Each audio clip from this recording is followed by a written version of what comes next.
Kita diskusi tentang SWF atau Sovereign Wealth Fund lebih dalam lagi sekarang. Kalau video terdahulu kita membicarakan secara garis besar apa yang Saudi Arabia lakukan, apa yang Norwegia lakukan, dan apa yang Uni Emirat Arab lakukan. Sekarang SWF kita bicara lebih dalam lagi. Memahami dunia SWF, Sovereign Wealth Fund modern, harus berbasis New Economic Model. Tidak bisa dilihat menggunakan Keynesian, tidak bisa menggunakan Neolib ekonomi. Melihat Neolib kapitalisme itu gampang. Kalau ada orang yang mengatakan takut inflasi, apa-apa menggunakan mistar penggaris grafik inflasi, itu mereka adalah berbasis ekonomi Keynesian. Pasti mereka Neolib.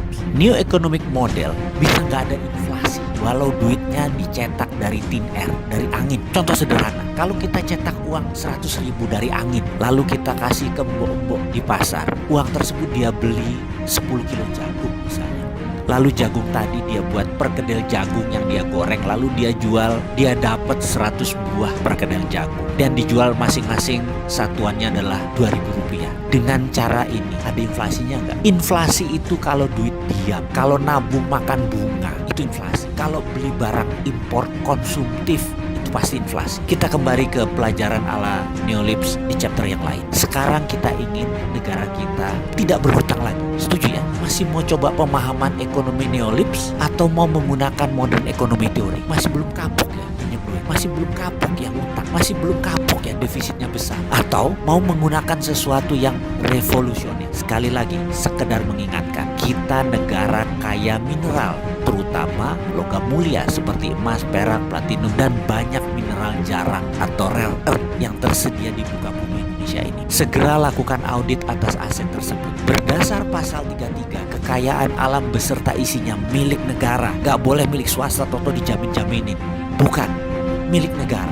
Setelah diaudit, maka kita akan mendapatkan jumlah deposit. Sekali lagi, jangan pikirkan bagaimana sulitnya nanti nambang, bagaimana di mana areanya, ada yang open pit atau bagaimana nanti teknologinya, refinery smelternya mahal. Itu urusan swasta, itu urusan partikelir. Nanti kita nih negara, kita di atas swasta. Jangan pikirkan dulu mengenai teknologi, cara tambang dan lain sebagainya. Dalam SWF, Sovereign Wealth Fund, di dalam New Economic Model, mineral tadi tidak akan pernah ditambang. Ingat, tidak akan pernah diproduksi karena bukan untuk kebutuhan tambang yang seketika. Bukan, kita tidak memerlukan materialnya. Nanti sovereign artinya kedaulatan. Maka kita bicara siapa yang punya logam mulia, mereka berdaulat. Ingat itu kata-katanya. Yang punya logam mulia mereka berdaulat. Jauh di atas dolar, jauh di atas yuan. Kita hitung misalnya cadangan emas Indonesia, katakanlah setelah kita audit ternyata ada 100.000 ton. Angkanya sekitar itu memang. Dan itu ada di perut bumi Indonesia.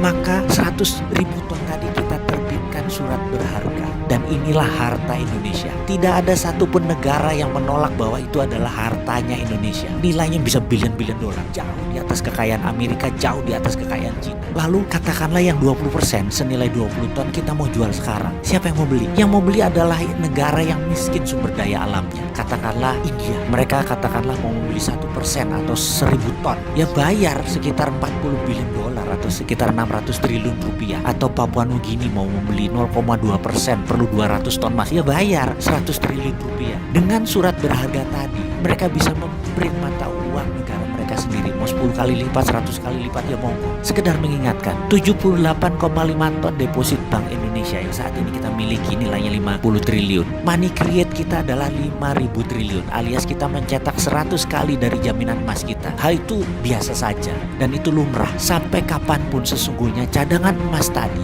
tidak perlu ditambang atau diproduksi. Itu namanya sovereign wealth fund dalam arti sebenarnya. Kalau kita sendiri bagaimana? Kita mau nanya, berapa yang mau di-print? Berapa yang mau dipakai? Semua tergantung proyek berlapis 12 minimum. Lapis 12 itu seperti begini sederhananya. Kita punya 30 warteg. Kita mau buat warteg tersebut menjadi 100. Untuk menyuplai warteg tersebut kita perlu supplier ayam, perlu telur, perlu beras, jaringan distribusi, pupuk. Semuanya ikut dibangun. Sampai sawah, padi, pupuk, semua tanaman, pestisida, pabrik drone untuk nyiram pupuk cair tadi, semua dibangun sekaligus berlapis 12 tadi. Jadi jalan tol yang saat ini dibangun harus 100% produk lokal. Kendaraan yang isi pun TKDN-nya, lokal kontennya harus di atas 80%. Kalau perlu pakai baterai listrik yang 100% buatan Indonesia, sehingga tidak impor BBM. Dan kendaraan itu pun mendistribusikan hasil pangan, pupuk yang semua buatan Indonesia.